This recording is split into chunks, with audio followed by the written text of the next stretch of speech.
Alors bonjour chers tous. Je vais me présenter, je suis Joseph Toulou. Euh, j'occupe dans une profession d'acheteur et spécialisé dans la gestion des projets d'investissement. Alors aujourd'hui, je vous fais dans cette vidéo, c'est donc pour vous montrer que même dans la gestion des projets, on a la possibilité de mettre en place un tableau de bord de suivi et de pilotage des projets comme vous le voyez en image. Alors, le présent tableau, c'est un tableau qui est donc personnalisé. Alors, sans plus tarder, nous allons démarrer.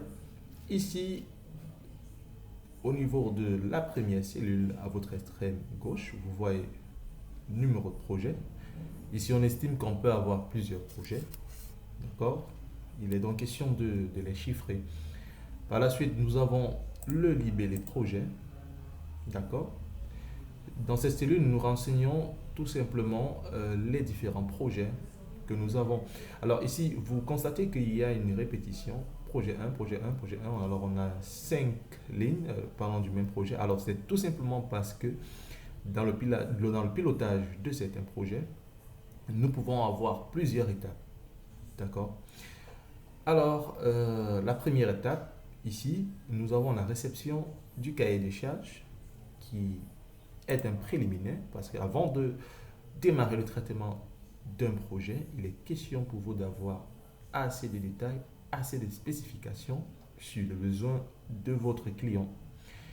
Lorsque vous avez reçu le cahier de charges, certainement il y aura des mises à jour que vous aurez à faire. On va donc procéder à la consultation ou à un appel d'offres. Une consultation ou un appel, cela peut être restreint. D'accord.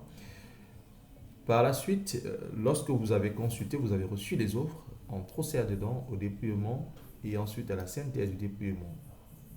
Je ne vais pas revenir ici et expliquer le contenu parce que j'estime que tous ceux qui exercent la fonction d'achat, ils connaissent toutes les tâches qui sont intégrées dans ce processus.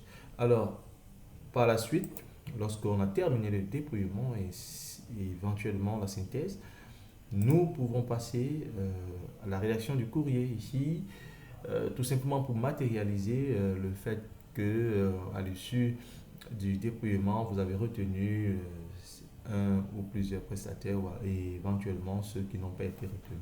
Il est important de formaliser cela. Et l'étape qui suit, éventuellement, on a le bon de commande. Donc vous comprenez que c'est donc la raison pour laquelle nous avons donc 5 lignes parlant du même projet. Alors, ceci n'est pas systématique. Il y a des projets où vous aurez peut-être 4 étapes. Alors, si on a 4 étapes, il s'agira tout simplement de supprimer une ligne. Alors, vous resterez avec 4 étapes. Donc, le courrier n'est pas forcément systématique. Alors, ici, nous avons une colonne de sites. D'accord. Si vous êtes, je veux dire, si vous êtes dans une société qui a plusieurs implantations dans le pays, il est donc important de les identifier. Tout ceci, nous pouvons le paramétrer, d'accord. Ce n'est pas un problème. Et maintenant, vous en tant que manager, il est possible que les projets soient suivis par des collaborateurs différents. Il est aussi important de le mentionner. Vous verrez que dans cette liste, nous avons déjà préconfiguré les collaborateurs. Il est possible d'en rajouter et de modifier. Alors, s'il arrive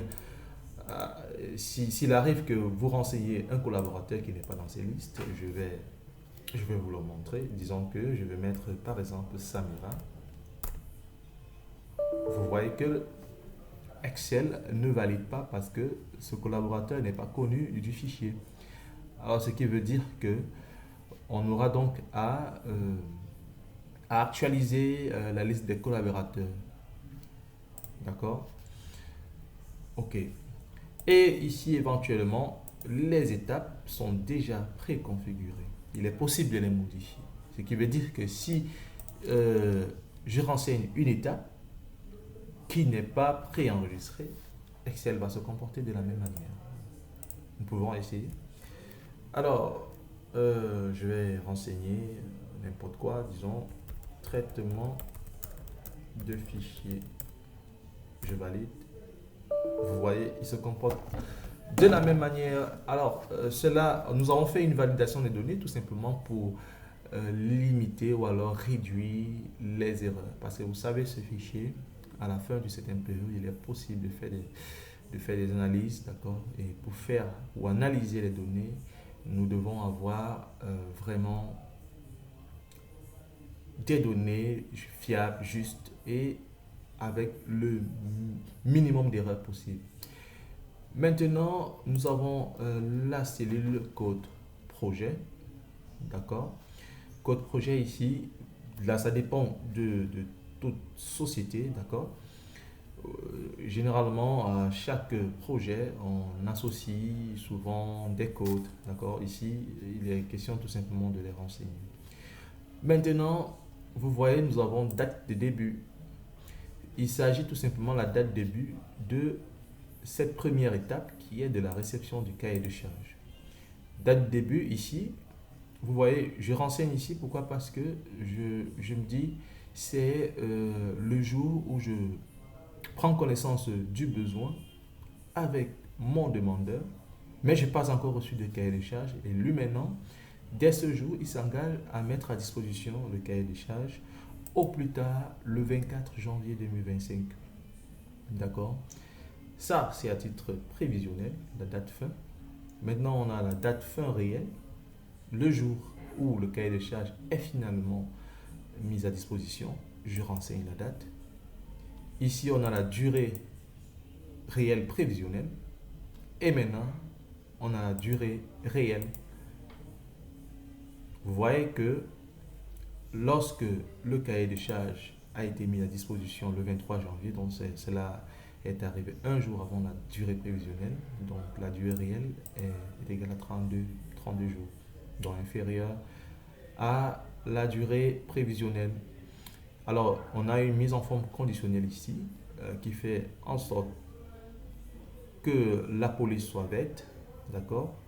Mais si jamais la durée réelle était supérieure à la durée prévisionnelle, il passera au rouge.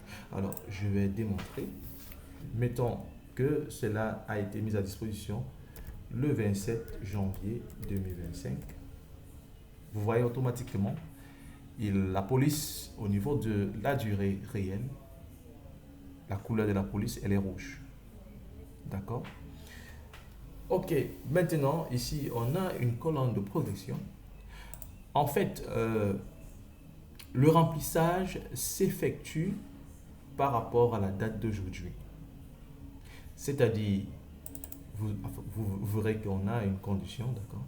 C'est-à-dire, à partir de la date de début, d'accord, on progresse par rapport à la date d'aujourd'hui. Donc, elle se remplit progressivement par rapport aux données que nous avons renseignées ici. Maintenant, on a également la colonne statut, d'accord? On a deux sous-colonnes ici, je vais vous expliquer pourquoi. Ici, vous voyez que nous avons le statut en retard. C'est en retard parce que on n'a pas encore clôturé. Or, il faut que je clôture pour qu'il passe en vert. C'est une action qui doit être effectuée manuellement. Ça permettra donc aux gestionnaires de projet, vraiment, je vais dire, de traquer chaque étape, les différentes étapes de chaque projet. Alors, si une action n'est pas clôturée, il ne viendra pas marquer qu'elle est clôturée. Alors, vous voyez qu'ici, on a vrai ou faux et il est aussi possible d'améliorer cela, d'accord? Que ce soit OK ou NOK. Mais moi, je l'ai conservé ici. Donc, voilà un peu. Je vais mettre dans le cas, où c'est NOK, d'accord? Maintenant, si la date de fin réelle, mettons que, bon, puisque à ce jour, nous sommes le 2 février 2025, mettons que la date de fin sera le 3, disons le 4 février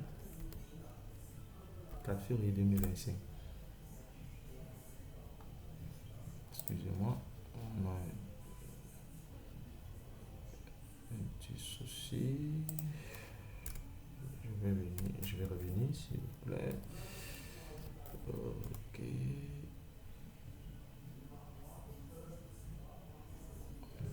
Certainement. Nous sommes toujours en retard. Ok, parce que je n'ai pas clôturé. D'accord.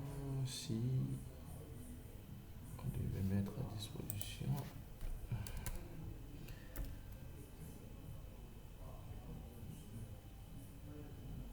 Ok, non.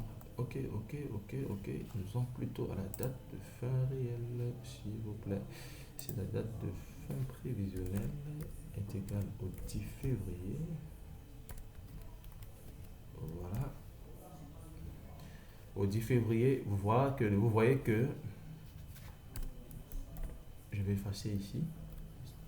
Vous voyez que le statut passe en cours.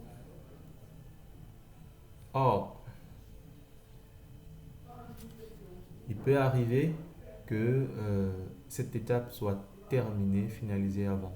Disons qu'elle a été finalisée le 1er février 2025.